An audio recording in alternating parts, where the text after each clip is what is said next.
হয় কোন 80 টাকা কেজি। আপনি নিজের খেতেন নাকি? না আমার খেতে না।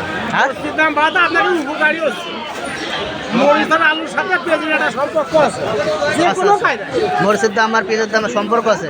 একটু সম্পর্ক আছে। আগের দামটা না এখন মানুষ এলো পঞ্চগাড়ি মরিচ বগুড়া। বগুড়া।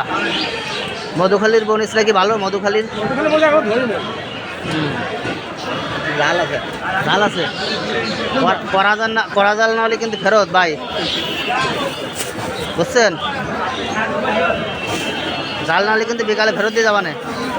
আর ডাল বেশি হলে কি করো? আমার একটু দোয়া করবে। বেশি হলে আবার 80 নিয়ে যাবো দৈনিক গেজে করতে। শুধু মরিচই বিক্রি করেন আপনি? আমি খালি মরিচ মানে 1 কেজি হয়েছে নাকি? এই জায়গায় বসেন নাকি প্রত্যেক দিন? এই জায়গায় বসে।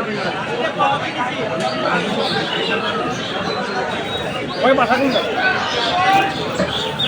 উপরে